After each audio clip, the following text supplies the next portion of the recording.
Hey, I'm Lauren, And I'm Matt. and this is Publish and Prosper.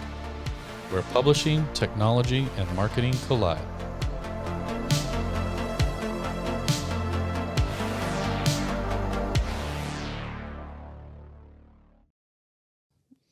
You ready to get started? Yeah, let's do it. It's going to be a long one, so we might as well dive Can in. you tell us my favorite topic? So I'm really looking forward to this. I think you're going to have a lot to say about this. I will have a lot to say. So, Yeah. while you might not love the topic of social media marketing, you do have a lot of insight and opinions on it. I do. I had to put it all on paper this time. Which, yeah, you brought some pretty extensive notes. Yeah. But I do actually think that we should establish a couple of things right up front. We are specifically focusing on organic marketing efforts. We're not talking about doing ads, things like that. Also, we probably need to establish for ourselves and also for everyone listening specifically what platforms we're talking about when we're talking about social media marketing. Because a lot of the research that I was doing when I was like pulling stats for this in the different sources that I was looking at were including platforms that when I first looked at it, I was like, would we call that social media? Yeah, I think that a lot of, when you see that, I think a lot of that is actually perpetrated by the brands and the platforms themselves. Sure. I think for our purposes, and so that we don't drag this out, I think when we say social media and what we're going to be talking about today, we're talking about basically the big five, right? Mm-hmm. Like when it comes to selling books, like establishing an author presence, I think those are probably the main ones. And I think that for the purpose of this episode, you could even narrow it down more specifically to TikTok, Instagram, Facebook. Safe to say, in this episode, we're going to be talking heavily about those three. X will come into play, if for no other reason by proxy, because theoretically, a lot of what we're talking about can be applied to X as a channel, and some of it to Pinterest. There are other things more specific to Pinterest where you would literally have to focus solely on Pinterest because of the nature of that channel. And then obviously the notable one we did not mention is YouTube. Yes. I think the exclusion of YouTube in here is not necessarily, I mean, I personally don't consider it a social media platform. I consider it its own channel. And so to me, including it in here would, one, make this episode twice as long as it's already going to be. Yeah. And two, I think that YouTube is its own frontier entirely. And I think that it would be a mistake to approach it with the same strategy that you approach a social media. You have to show up there differently, and you have to be prepared with different things to be successful on YouTube. So I agree. It's probably its own episode. Yeah. Yeah. All right. We're also not going to be talking about hoping that you get lucky and go viral with your content. In the wise words of a very wise podcast co-host of mine, virality is not stability. And I think that's really important. So this is not an episode on how to try to gamify viral marketing and make your book go viral, because one, you can't, and two, even if you could, you shouldn't want to, because it is not stable marketing. You know, that doesn't mean that it's not nice to have something go viral. Of course. I think what you're saying is we're not going to sit here and give you strategies that'll make you go viral. Again, air quotes for those not watching, because it just doesn't exist. And even to this day, these algorithms are ever changing. They're very sensitive. Chasing virality is an exhausting and never ending tactic that in the end, for most authors, small publishers, even the larger publishers, by the way, it's just not a winning tactic. One viral hit. Yeah, I mean, it's great if it happens, but we're not going to talk about how to do it. It's wasted effort, and it's not stable. You're right. Like that's not a good marketing tactic, is trying to win virality every single time. Right. You'll exhaust yourself very quickly.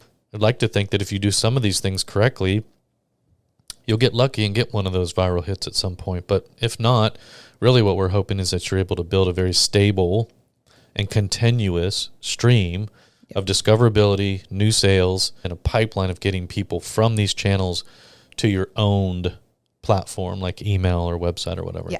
Yep. Which is actually, Matt, giving me a great segue to one of the first things that I wanted to talk about. That's what you pay me for, isn't it? Sure is. You know, Matt and I talk a lot about not building on rented land, how important it is to own your content, own your audience, own your email list, whatever. It's kind of one of our main tenets.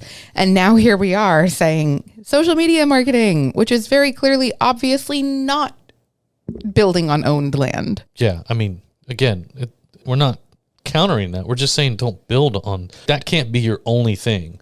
What we're talking about is how to use it to get over to owned land. Yes. Yeah. And that's exactly my point. If you are building an audience on social media that dead ends on social media, if you do not have any kind of CTA driving people to sign up for your newsletter or to go visit your website or to join your Discord or Circle community or whatever it is, you don't have any action for interested and engaged fans to take once they get to your social profiles, then yes, you are building on rented land, and we are not encouraging you to do that. But if you are using your social media channels as a discoverability tool, as an audience engagement tool, as a way to gather people at the top of the funnel and bring them into your owned areas, then you're doing it right. And then you're not building on rented land. You're just using it as an invitation to get people to the house that you're building on your owned property. Yep. We beat that horse pretty dead. Yeah, well, I think it's an important thing to start with. Yeah, I agree. Yeah. Sorry, I got caught up in the pattern of our wallpaper for a second. All right, yeah. Before we jump in, there's one thing that I put in my notes that I really want to make sure we address. It's being honest with yourself about what do you actually want from social media, right? Everybody's telling you need to be on it. Not us, not just other people, but the world is telling you that you need to be on social media, whether it's for personal or business, it doesn't matter. And to a degree, you know, again, if you're trying to sell books, if you're trying to build an author platform, then yeah, you do. I mean, that's where discoverability happens right now. But you need to be honest about why you want to be there. What's the end goal? Like, what is your primary goal? And it can't just be to be on social media. Are you going to be there to sell more books? Are you specifically trying to grow an email list? What is that one goal? I think the easiest is to sell more books. I think some authors struggle with being so just bold with like, I want to sell a ton of books, but quite frankly, come on, like that's the dream. Yeah. So, you know, I think that's probably the most common and admirable goal to a degree. Like if you're going to be on social media, which in my opinion is just a cesspool, at least have the goal of furthering your career, making some money, getting your author name out there a little bit further. I mean, everybody uses it for different reasons, but be honest with yourself, have a goal, have a primary goal, and then move forward with that with intention. And I think everything we're about to talk about will help you kind of achieve that primary goal. Then there's obviously secondary goals and tertiary goals that will follow. So be honest with you. We talk to a lot of people and it's like, why are you on social media? And well, because I need to be on social media. Yeah, but why? Because I just need to be there. But why? It's like that game your kids play with you if you have kids, or maybe your dog plays it with you. I don't know. But why? Because everybody's there. But why? Why are you there? And there is a why. Absolutely, there is a why. If you genuinely think the answer is, well, because everyone's there and I'm supposed to be and I have to have, there is still a why. And you have to know what the answer to that question is. Yeah. So make sure you do. Completely agree. And make sure that you have goals that align with that why and that you are moving.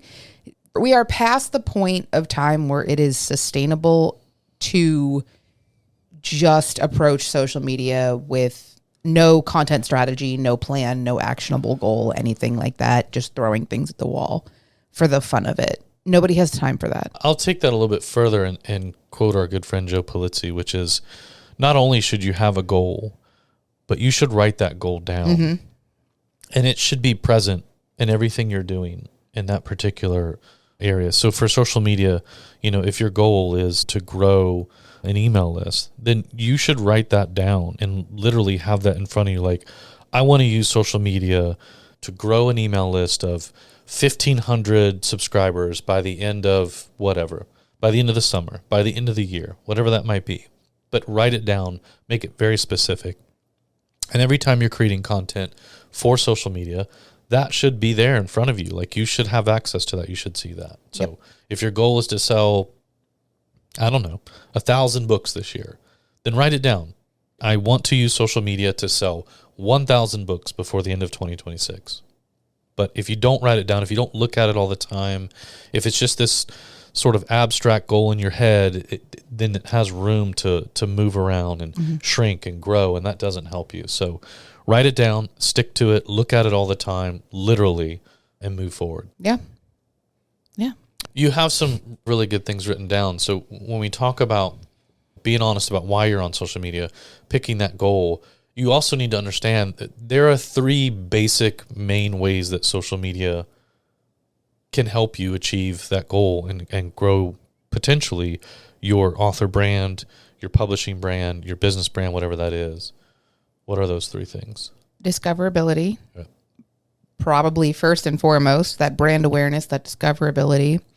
Then also the brand and authority building. So not just people seeing you, but understanding who you are, what you stand for, what value you can add, things like that.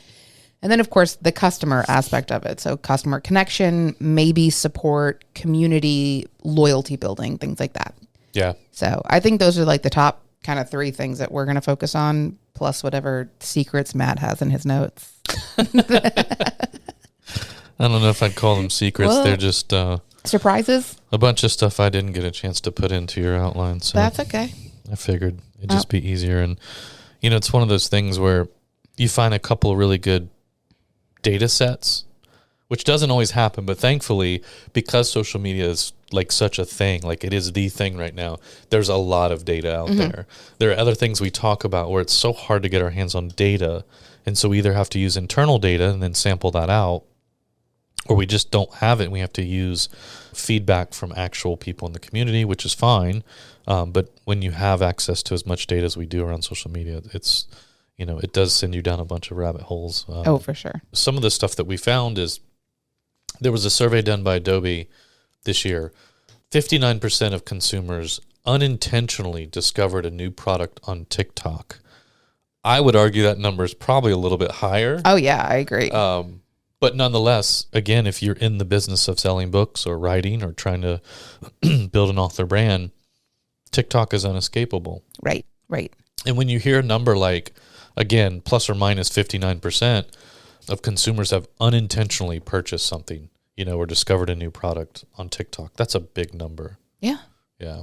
Yeah. The very specific usage of unintentionally discovered, because there's also then people that are intentionally using TikTok as a product or brand discoverability platform. And especially as we're talking through all of this, your platform of interest is going to vary based on what your content is and who your target audience is. Yeah. If I'm sitting here and saying 41% of Gen Z consumers use social media and specifically TikTok as search tool instead of turning to the more traditional search engines, if your target demographic is not Gen Z, that might not be super interesting to you.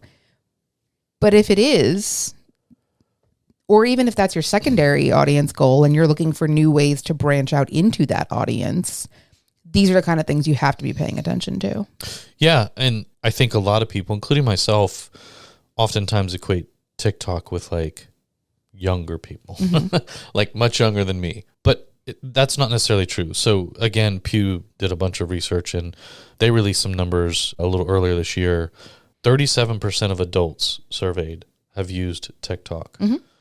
That's a pretty big number for what they consider to be an adult, and probably more than I would have thought were hanging out on TikTok. So if I was trying to sell a book or market a book, which consequently I am. Crazy. Yeah, TikTok is now all of a sudden on my radar, nonfiction or not. If I hear that 37% of adults are using TikTok, that's a big enough percentage for me to go, all right, let me check this thing out. Let me see what that's all about. And it may be a great channel for me and it may not. When you look at other adult usage of social media, obviously the big one is Facebook. 70 some odd % according to Pew also using Facebook. So if you are writing in those genres or those styles that tend to be a little more nonfiction or just more on the other end of that spectrum in terms of age, not the YA or the, teen or young adult, but Facebook, whether we like it or not, is still kind of the reality for you. It absolutely is. Unfortunately, we can sit here and say we don't like Facebook or we don't want to be on Facebook, but it doesn't change the fact that it is still a very large market. There are still a lot of people using it, even if we aren't. We even got some, in the last episode of 2025, we kind of talked a little bit of smack about Facebook at some point during it, and we got some push. You never. I would never, ever throw any shade on Mark Zuckerberg or anything that he has done. No, of course not. But we did get a comment from Carl, who replies to all of our YouTube episodes. So shout out to Carl. Really appreciate. Carl. But he did push back on us talking smack about Facebook. And he said, I have a lot of success on Facebook, and it's still, and I think that's valid. I know a lot of 100%. Creators, whether it's authors or otherwise, that do still see a lot of success on Facebook, whether we like it or not. So I think that is unavoidable. As far as genres go, Facebook is still one of the leading platforms from a social media marketing standpoint for mysteries and thrillers. Yeah. Believe it or not. Again, it comes down to what your goals are, what your intention is with social media. The context that we were talking about it in that last episode was talking about community building and talking about how, unfortunately, we are still in this void where there is no universally accepted replacement for Facebook groups or Facebook pages. And if that is your goal, if you are attempting to grow community with your social media engagement, right now, Facebook might still be your best option. So I know, but we have to eat crow when we're wrong about things, and I think that's fair. I don't think we were wrong. I just don't like Mark Zuckerberg or Facebook. I know. I never said it wasn't effective. I just said it's garbage. Fair enough. I think my exact words were everything Meta does is garbage. I think that is accurate. I think that is exactly what you said. But it doesn't mean that garbage doesn't work for some people. I'm not going to fall back on that one. It's garbage, but it very clearly works for a lot of people. And I'm not saying don't try it. In fact, we're saying the opposite right now. You should find, and we'll get to this too, but you should find the channel that works best for you. Yeah. That's your primary channel, and then pick a secondary once you're comfortable. But, if it's Facebook, it's Facebook. Yeah, don't stray from that. I mean, if that's bringing in the book sales, if that's helping you build the community, then by all means, right? Yeah, lean on that garbage pile that Mark Zuckerberg built. Who cares?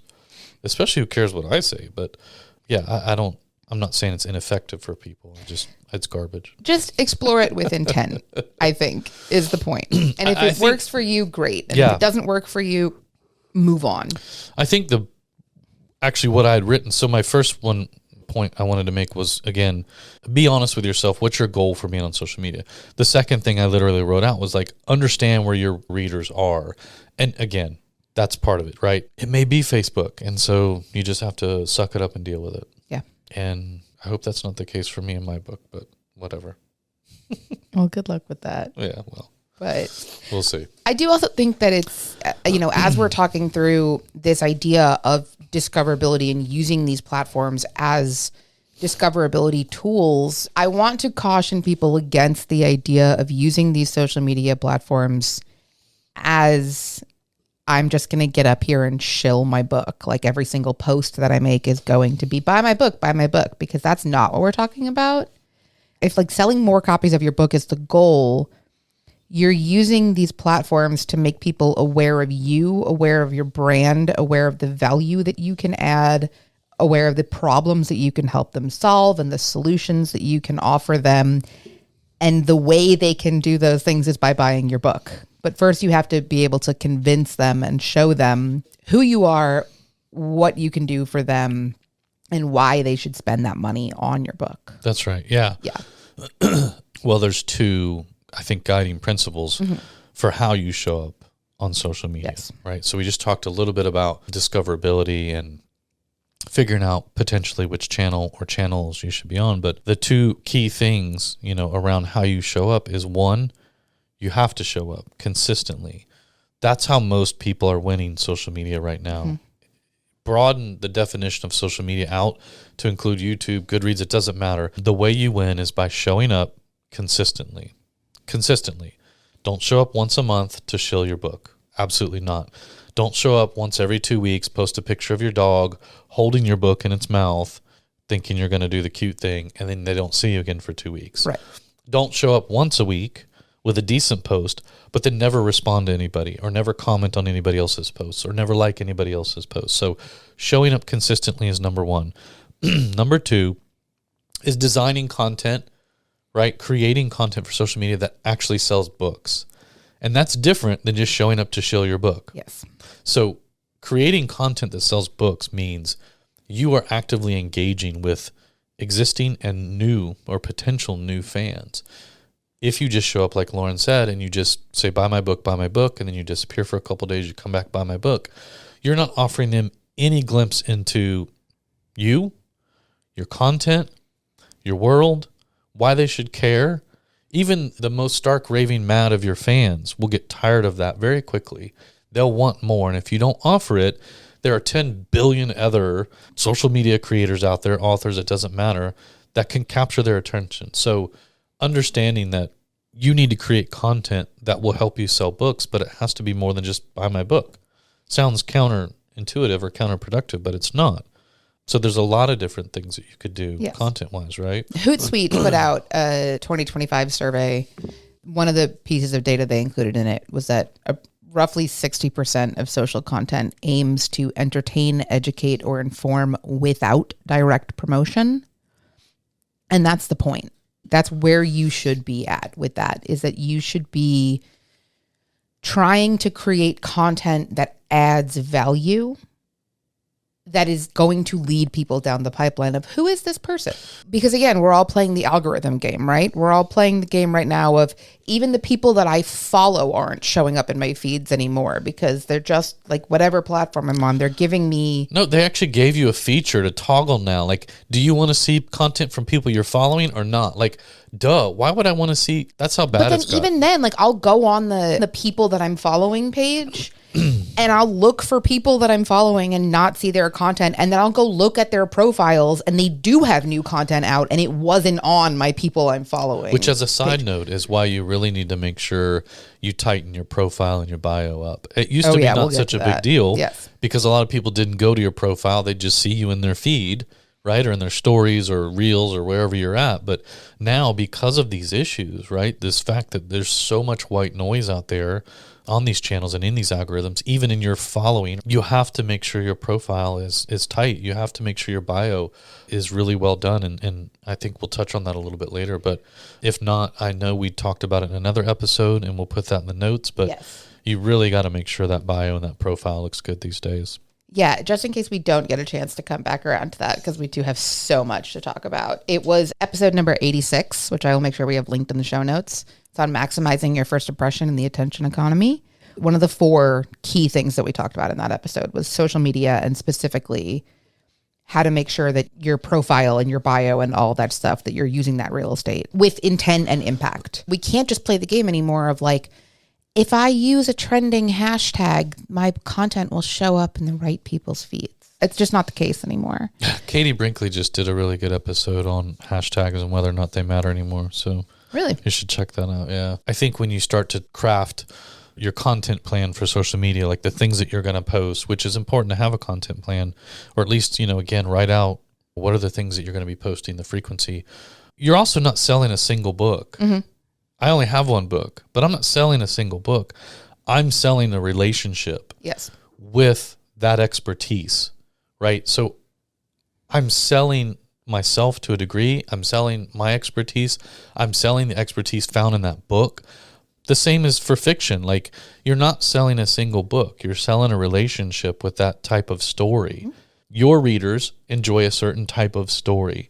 You're selling the relationship with that story in the way that you write it and subsequent titles to come after that. So you're not there to just sell a single book, and you have to remember that. And that's why you need to create content in that fashion. Yes. And I think that's really important to remember. This is something that I was thinking a lot about with not just products, but just brands in general. I have my professional Yapper sweatshirt that I love so much. I get compliments every time I wear it. That was a TikTok ad that I couldn't even tell you where. I couldn't even begin to guess the brand where it came from. It was delivered to me while I was doom scrolling on TikTok. I liked it. I laughed. I bought it. I never thought about the brand ever again. Mm-hmm. If that's all you want to do, if all you want to do is I wrote this one book, I published this one book, I don't really plan on doing anything else other than that. I just want to sell as many copies of this book as I can. Yeah. Then yes, understand the ways to do that. Understand the ways to use something like TikTok Shop or just in general, any of the different like social commerce plugins that you can use to do that. If your goal is to promote your brand. The end result is, yes, you hope people buy more copies of your book, but you also want them to be a fan of you so that when your next book comes out or your next product comes out or your mastermind comes out or whatever it is, they're interested in that too. Then you have to make sure that the value that you're adding to social media, the way that you're showing up on social media is that. It's like the selling of the relationship. Yes. So doing things like getting your content in front of new people by commenting on relevant trends or posts or stitching, retweeting, sharing, remixing, whatever. Yeah, giving shout outs to other authors is a great way, to work within the community, but also, absolutely. Or just like participating in the conversation. Mm-hmm. And that's where people start to say, oh, like this person knows what they're talking about. This person has interesting value to contribute to this or interesting insight to contribute to this. This person is recommending some really good books, or they recommended 4 books and I've read 2 of them and really like those 2. So I'm going to like trust their judgment on these other 2 books now. And that's where you start like edging into the conversation and get people like more and more engaged with you that might not have known you before you were participating in these conversations. Yeah, there's no shortage of lists of content you can create, but making sure you're creating content that, again, adds to the conversation, it brings some value one way or the other, whether it's entertainment or education or whatever that might be. And again, you're just sharing more things than just buy my book. So day in the life posts, behind the scenes stuff, an occasional meme or something that's relevant to your niche or genre. Things like that. There's no shortage of content. There's no excuse to just show up and say, buy my book and leave. Right. But I think that it's also really important to remember while you're doing that, while you're building, we're assuming that we're past the discoverability stage now. People are building on their initial introduction to you, whatever it is. Make sure that the content that you're putting out there aligns with the whole intention behind your brand in the first place. If you are somebody who is creating like serious educational content about how to grow your business and your Instagram is nothing but funny memes about going to Disney, great. You might get like a fun audience of people that really like going to Disney and really like your memes about going to Disney. But how does that help support your brand? Yeah. Like, what do those people that like your Disney memes have to do with taking a serious deep dive into growing your business? Are they going to buy your business how-to book? Probably not. Maybe you'll get 1 or 2 of them, but like the audience that you built with the content that you shared does not align with the goals for your brand. Make sure that as you're like deciding what your content strategy is and stuff like that, that it does serve the purpose of attracting the intended audience. I'm not saying don't share memes. I'm just saying maybe. No, I agree. I'm sorry. I was processing that last little bit. You were just thinking about Disney memes. What? Yeah, you got me on a sidetrack here. I'm still actually debating annual season pass right now. I think you should. Yeah, and I keep going back and forth on it. I just, my travel schedule, I'm just worried that but I feel like that's why I need to buy one, because it will make me go more in 2026.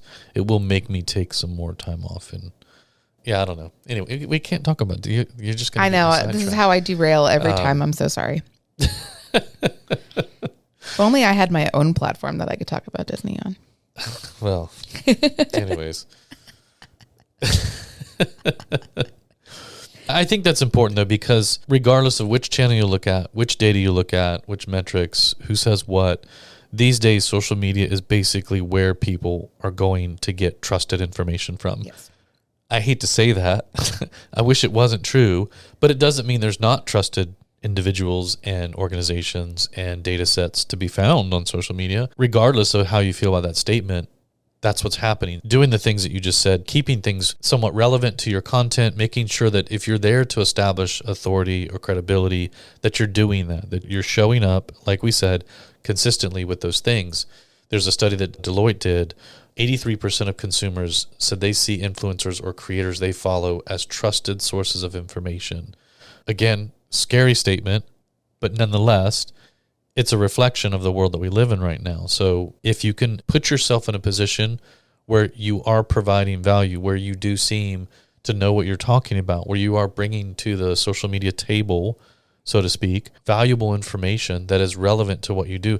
I saw this really cool quote the other day from a tattoo artist, by the way. If you don't bring anything to the table, don't expect to eat. Ooh. Right? Like, super cool, but just a great way of saying, don't show up to social media and just think you're just going to create a profile and again, randomly post things and then, walk away with a ton of benefit. You have to show up every day and you have to bring stuff to that table. So when you see a number like 83% of consumers say that influencers or creators are their trusted source of information, that should tell you something. Move on that. Go out there, become one of those that the 83% are going to for their information. We've talked about this in other episodes. I actually think that the quote from the beginning of this episode of me saying Matt said virality is not stability, I believe the episode that came from was one that we did on repurposing your book content for social media, which I think is an important part of all of this to keep in mind with all of this. If you're trying to approach this and going like, I don't want to think of myself as an influencer. I want to think of myself as an authority in my niche, or I want to prove that I am an expert in my particular industry. Good.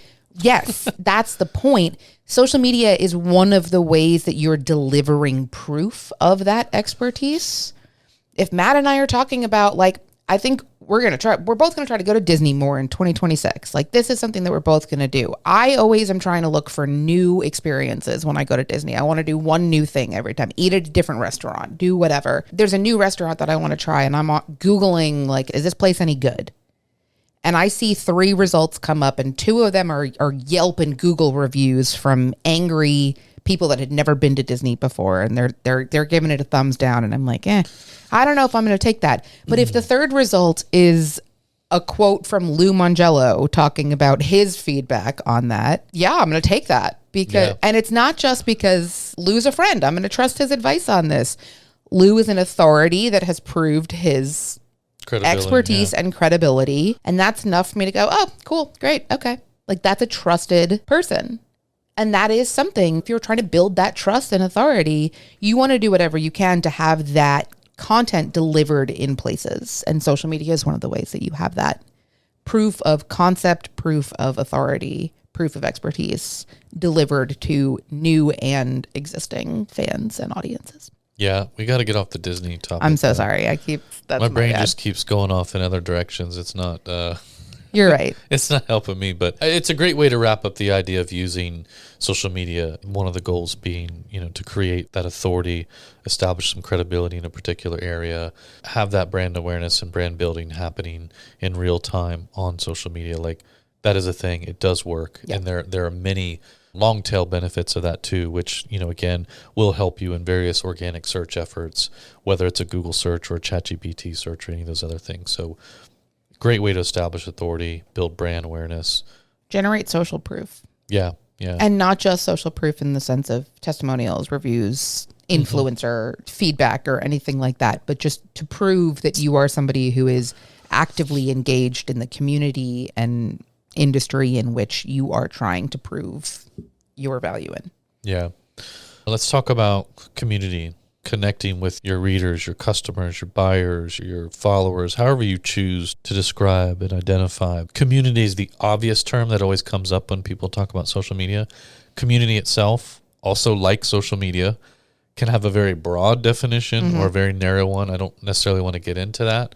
But what we will start off with is, again, Deloitte did another survey where they found that 73% of consumers expect brands to respond to them on social media. Yes. Which I always have an internal conflict with, right? As somebody at a brand, I hate the idea that we kind of have to monitor social media and respond to certain things. Because honestly, and quite frankly, most of the time, what we find in general, not just with us, but what I see out there is when people are out there on social media talking to a brand, it's usually in the negative, right? And it's very purposely done to highlight something that they consider to be a negative experience and to draw as many eyes on it. And I know that it has its benefits to do that because sometimes some brands just, if you follow all official channels, don't respond to you or don't have a really good support system or structure in place. And it can be very frustrating. So I get it. But then there's a lot of other brands who have a great support structure in place. And people's first instinct these days is to just go, oh, They have a Twitter account. Great. I'm going right on Twitter. I'm going to fully blast this, blah, blah, blah, without even first acknowledging that, okay, this could be a very simple problem. There's probably a support workflow in place. Let me go to their website first, or let me check my order email, or, it's become like this default way that people, so I see both sides of it. I get it, but the data's there. 73% of people expect brands to respond to them on social media. They're going to expect the same thing of a non-branded entity, right? So understand that when you start to build this social media, plan, people are going to expect to a degree responses, and you need to be very clear about how you as an individual are going to or not going to address those things. But nonetheless, it's there. And so that's the foundation, I think, of community. I think it's oftentimes misdiagnosed. It's in many cases more of like just support, but the two run hand in hand. And I think it's important to talk about those two things. Well, I think there's also the element in that is a subconscious like proof of authenticity, which is something else that we haven't really talked about in this episode, but absolutely should when it comes to social media, is showing up authentically. This is your opportunity to prove that you are somebody who actually has a personal vested interest in your brand. You believe in your brand values, whatever it is.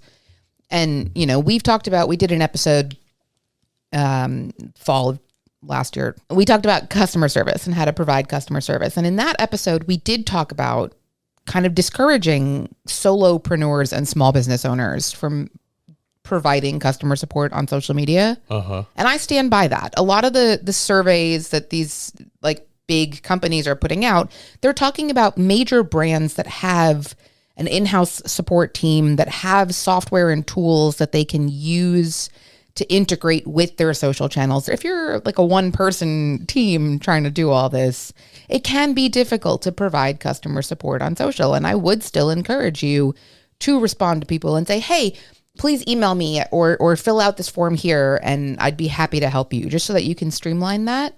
I stand by that recommendation. But even just the action of responding to people publicly and saying, hey, I'd be really happy to help you with that. Just reach out to me here. Or if it's a really quick one-off question, hey, does this come in black? Does this come in paperback, or is it only in hardcover, whatever? If you can answer those one-off questions, when people are looking at your profiles later and they're looking at your content later, they see you are somebody who is engaged. You are somebody who is going to respond to people. You are somebody who is putting intent and care into their things, even if it's not customer support. The Lost Bros dropped a t-shirt today that I really liked. After I purchased the t-shirt, I went on their Instagram and commented on their post about the t-shirt that they dropped today. They responded to me so fast that I didn't even have time to close Instagram before I'd gotten a response to that comment. It wasn't a support question. It was just a me being like, love this t-shirt. And they responded to it. And I was like, that was nice. That was like one point brand loyalty. I would not want to be within a 20-foot radius of you when Lost Bros responds to one of your comments. Oh, relax. Or even recognizes the fact that you exist. Please. Please. Your aura must have lit up like the redness that surrounds the upside down when you're first peeling back the layers to crawl into that thing. Oh, God. What a combination of visuals happening right now. Yeah, well... Let's move on. Yeah, okay. I think that's where there's a lot of value in, to Matt's point, community building, but not necessarily community building in the way that we think of like a formal gated community or like formal community space, something like that. You are just building customer connection. Also, this is your really valuable opportunity to build subconscious connection with customers in terms of things like, this is where you prove what your brand values are, what you stand for. Are you promoting the fact that you publish a book with a certified B Corp, so you believe in sustainability efforts? Yeah. What matters to you, what doesn't? People are absolutely shopping with intent. There was a stat somewhere in here. I'm sorry. Don't remember where it is at this point. It was something like 62% of consumers prefer to shop from brands that align with their values in 2025. Or as of 2025. And that continues to be the case. And maybe it does not align with your content strategy for you to post like big, bold statements about what your values are, but the way that you like come to the table on social media will highlight those values anyway. And your customers will see that in the ways that you interact with them, respond to them, the content you're sharing, posting, things like that. Yeah. Yeah. Okay.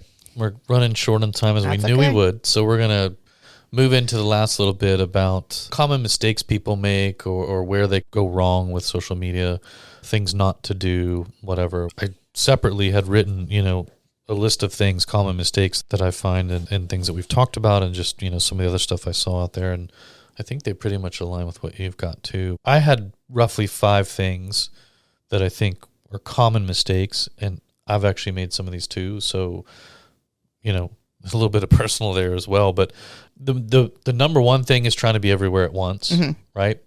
Number 2, again, only posting by my book, and that's it. Number 3, we didn't talk about this, but this is a very prevalent problem, and that is purchasing followers. So a lot of people in their desire and quest to build up this follower account because they feel like that's a metric that signals to everybody else that they are somebody of importance or that people aren't stupid these days. It's very obvious when you buy followers. Organic growth cannot be beat. And the reason why is you might buy 10,000 followers. Great. Congratulations on wasting money on 10,000 bots that will never, ever purchase a single book from you.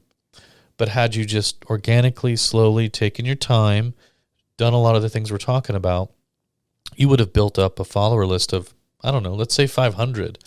But if even half of them bought a book from you, you're still in a much stronger boat when it comes to selling books and building a long tail audience. So yeah, we didn't talk about it, but number 3 is purchasing followers. And a lot of people do this and you shouldn't. It's just not worth it. And I know it's cheap these days.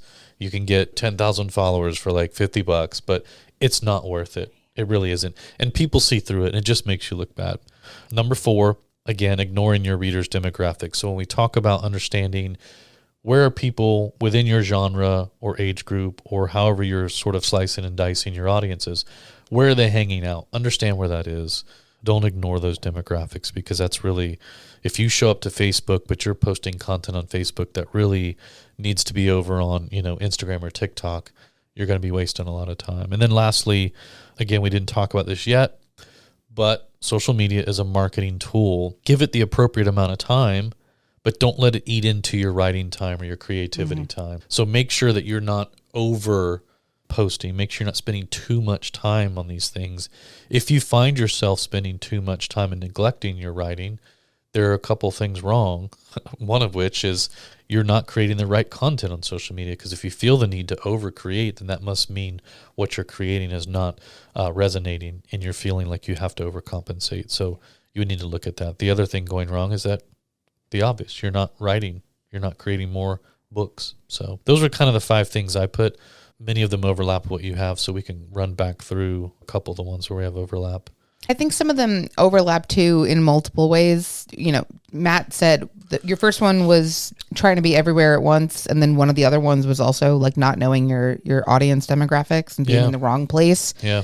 Those are pretty much overlapping in the sense of like, if you're trying to be everywhere at once and you don't know where your audience is, you're not going to have the time or effort to dedicate any real time to where your audience actually is. It's a chicken and the egg problem too, though, right? Because you can start off like not understanding your reader audience demographics, and that's going to drive you to be everywhere, right, when you shouldn't be.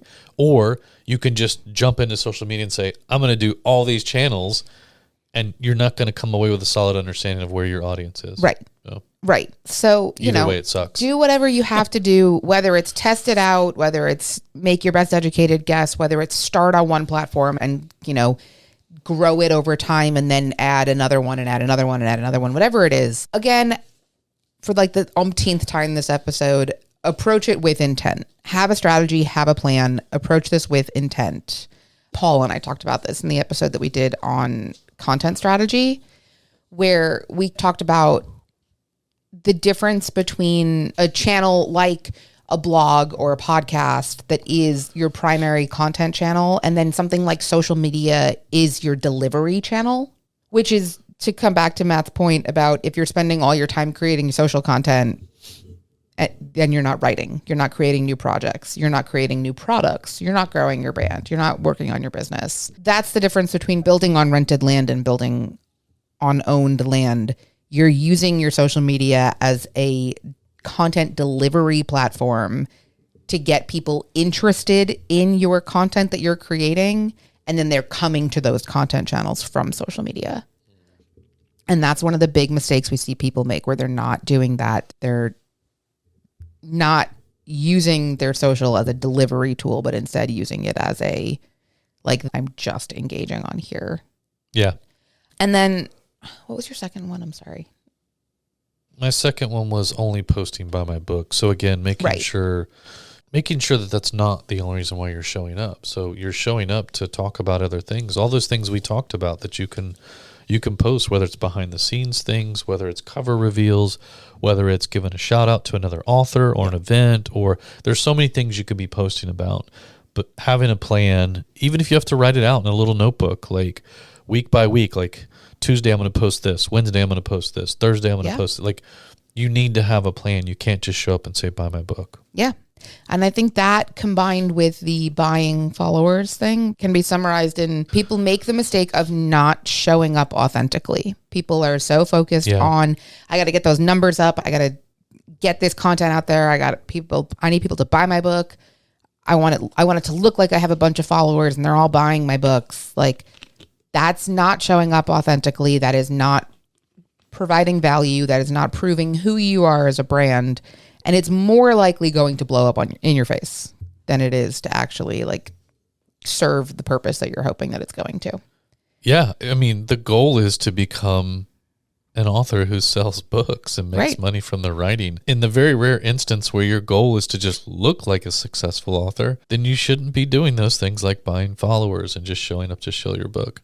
Yeah. It seems like it should be an easy one, but you'd be surprised how many people get it wrong, and not always out of any sort of malicious or nefarious intent or anything like that. I mean, sometimes you don't have a good content plan and you just show up and you're like, oh, you're looking at that cursor blinking, and you're trying to come up with a good Instagram post or TikTok post, and the first thing that comes out of your head is buy my book. Yeah. It can't be. My last one was not one that Matt said, actually, and that was failing to adapt and failing to stay agile with your content strategy, and also just understanding changing trends, changing priorities on the different social channels. And I think that can even be, those two things can be related. If it's also a full-time job. I mean, absolutely. Of course it is. Trust. Just kidding. Don't get scared. It can be if you're trying to do too much at once. If you're still operating on these outdated methods or recommendations or trends, your content is going to suffer from it. Your discoverability is going to suffer from it. Like, you're not going to be, it doesn't matter how much work you put into it. If you're not understanding what is currently working on these platforms, if you're still relying on outdated ideas and information and strategies, you're going to run yourself into the ground. This is another reason why author events, publishing events, even marketing events are a great thing to invest in if you have the opportunity, because, many of them you'll have or find sessions in most cases where they're being facilitated by an author who has had some success, whether it's with social media or email list building or whatever that might be, but they typically have done the work or worked with somebody to know what the most current regulations, guidelines, algorithm changes, all those things. So being able to get yourself to an event, a couple of times a year where there's going to be some good information around these things is extremely helpful. Finding a few people to follow, sign up for their newsletters where they're not authors or they're not just authors, like their expertise is social media or one particular channel. You have to kind of broaden the way that you ingest information and what information you ingest. You can't just live in this little author ecosystem. You have to understand the mechanics of certain things like social media or some of these others. Yeah, absolutely. Man, this outline just keeps going. Yeah, but I think we've covered a pretty good amount of it. I think there's some some basic things to try and wrap this up and summarize a little bit. Again, number one, just be honest with yourself. Why are you there? It can't be because I need to be on social media. But why? Just remember me in the back of your mind going, but why? Yep. Pick a goal and write it down. Because I want to sell more books, because I want to build my email list, because I want people to know what my brand is or what it stands for, because, I want to have people see me as the authority on, whatever that is. The benefits of, I don't know, buying an annual Disney pass and combining it with a DVC membership, that's a terrible idea for me, but yeah, don't be honest with what you want from social media. Pick a goal, yes. Write it down, have that be something that you're looking at or that's in the back of your head every time you're creating content. Don't stray from that. You know what I mean? Again, the second thing was know where your readers are. Figure that out. If you don't know that already, figure that out. Chances are you probably write in the genre that you also enjoy reading. So you already kind of have an idea of where a lot of the other authors in your genre are in terms of social media and where those readers and fans are. But don't ignore that. If it happens to be a channel you're not fond of, oh well, figure it out. I hate Facebook, but if it turns out that the majority of the people that are looking for the content that I create is on Facebook, then I'm just going to have to suck it up and get on Facebook and, start funding another gold chain for Mark Zuckerberg, another toilet for his yacht. I don't know, but that's just the way that it is, right? Yeah, that's what this guy does. I know. He's King D-Bag. Like, I don't know. Can I say that on here? Oh, you didn't say the whole thing. Yeah. Oh, okay. Yeah, so you're good. Yeah. Well, anyways, designing content that actually sells books that is not buy my book. Like, you need to build a presence there. So make sure you're doing that, right? What are some of the other highlights that we talked about? I think understanding the opportunity for customer connection with community, social media, community in the informal sense, support also in the informal sense, the unspoken kind of opportunities to show what your values are as a creator, as a brand, as an author, whatever it is. This is the way that people get to know you until they buy into you. Like, social media is the primary way for people that don't already know you to get introduced to you and learn a little bit about you enough for them to say, okay, I will sign up for their email. I will sign up for one of their online courses. And then you'll get a more personal experience with them. But until then, this is your opportunity to really introduce yourself to them and let them know who you are, what your brand is. Yeah. Which is why you have to make sure that you're doing the things like showing up authentically, showing up accurately and with intent, that you're not trying to just game the system and be everywhere at once, and that you are ultimately remembering that the goal of all of this is to find new people and bring them to your owned real estate. So this is a tool, not an end all be all. I do think it's really important to acknowledge that not only does it vary so much from platform to platform, but it also varies so much depending on what your content is. The content strategy that I would recommend to a fiction author posting on TikTok versus the content strategy that I would recommend for a personal growth coach working on one-on-one client relationships and publishing workbooks on Instagram. Those are two completely different content strategies. And so it's not really possible for us to do an in-depth episode into the intricacies of the hows and whys. I do think that if you have questions about that, if there is interest in specific channels or specific genres, maybe we could do some deep dives into that. But let us know if there's anything that you're really dying to know. I would love to know more about specifically TikTok or specifically this or whatever. Yeah. But yeah, let us know. Leave us a comment. You can leave us comments on YouTube. Leave us a review. You can leave us reviews. You can comment on Lulu's social media. Yep. Because we do have that. Yep. Come give us the engagement, and we do respond. Yep. You can always email us, podcast@lulu.com. Yeah. So thank you, everybody. If you listen this far, Lauren already went down all the ways you can contact us. But again, like, subscribe, give us a review. We love it. And we'll see you next week. Yeah. Thanks for listening. Later. Publish and Prosper is brought to you by Lulu.com. To learn more, visit publishprosperpodcast.com. For more episodes like this one, be sure to like and subscribe on Apple Podcasts, Spotify, YouTube, or wherever you get your podcasts. Thanks for tuning in.